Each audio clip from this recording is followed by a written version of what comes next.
안녕하십니까, 정인태입니다. 5.18 민주화 운동 가짜 유공자, 조폭도 유공자로, 네, 이러한 상황들이 펼쳐지고 있는데요. 뉴델리에서 보도합니다. 네, 5.18 유공자 단체 가짜 유공자 척결에 정부가 나서달라, 이렇게 목소리를 높이고 있는 정황이고요. 네, 가짜 유공자 가려내서 척결해달라 5.18 유공자 단체 대통령실에 청원을 했다라는 것입니다.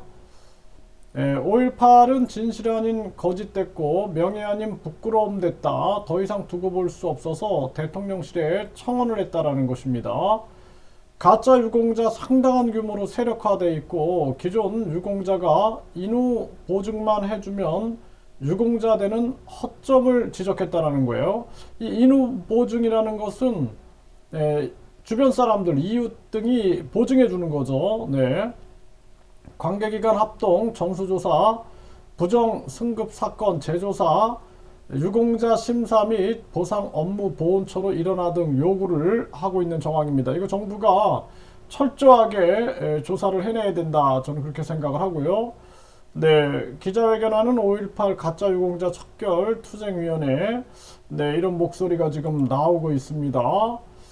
네, 그래서 5.18 유공자 단체가 가짜 유공자 척결에 정부가 나서달라 이렇게 목소리를 내고 있는 것입니다.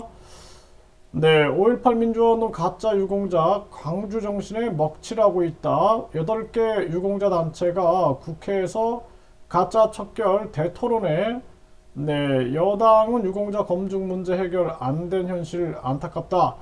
이렇게 얘기를 하고 있습니다.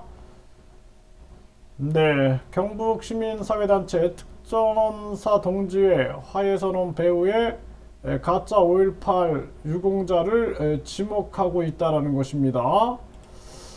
네, 그래서 이 5.18 혜택이 뭐길래 가짜가 득실하고 이 조폭들까지도 유공자로, 네, 그래서 허위 인후 보증, 주변 사람이 이제 보증해 주는 거죠. 부정 승급자로 가짜 유공자 된 사람이 넘치고 있고요. 단체 핵심 간부된 가짜 각종 수익 사업 입찰 받으려고 전횡을 저지른다라는 것입니다. 네, 그래서 이 5.18 유공자 조봉훈님이 이 인터뷰한 내용인데요. 5.18 항쟁에 전혀 참여하지 않았으면서도 기존 5.18 유공자 회원들에게 금품을 제공하고 본인이 5.18 관련자라고 보증을 부탁하는 사람들, 이런 사람들이 있다라는 거죠. 수백만 원의 돈을 제공하고 가짜 인후 보증서를 내세워 유공자가 된 케이스다라는 것입니다. 네. 부정승급자 경우에 몸에 아무런 이상이 없음에도 집단으로 병원에서 1, 2년 허위 입원한 사람들을 말하고 입원 서류를 근거로 무급자가 부상 상위 등 상위 등급자가 된 것을 말한다라는 거죠. 68명 정도 그 이상이 된다 이런 얘기를 합니다. 대한민국이 어디 가나 이런 문제가 굉장히 많아요. 어디 가나 이 부정 문제가 어디 가나 도사리고 있는 게 현실이다라는 것입니다. 네, 그래서 조폭들도 가짜 유공자 대열에 합류했다고 들었다 이렇게 얘기를 하고 있고요. 네, 그러면서 5.18 단체가 수익 사업에 참여할 수 있다라는 거죠. 네, 그래서 유공자 단체, 특히 상해자 단체인 부상자회가 국가가 발주하는 장애자 우선 사업의 여러 가지 우선권과 특혜를 받아 사업을 진행할 수 있다라는 거예요. 네, 그래서 이런 것 때문에 사업을 도모할 수 있게 법적으로 보장받으니까 또 이러한 문제를 만들어낼 수 있다는 거죠.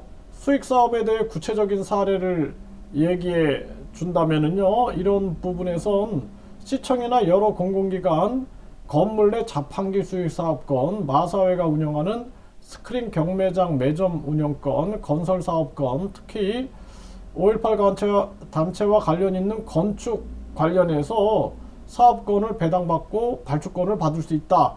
이렇게 얘기를 하고 있습니다. 조폭들이 수입 사업에 관여하려고 유공자가 되는 그러한 경우가 있다라는 거죠. 그 조폭들이 이제 5.18 단체에 눈독을 들인다라는 겁니다. 네, 그래서 이러한 부분들 참 심각한 문제인데요. 이거 우리 국민들도 알아야 되고 관심을 가져야 되고 정부에서도 철저하게 수사를 해야 한다 이렇게 말씀을 드립니다.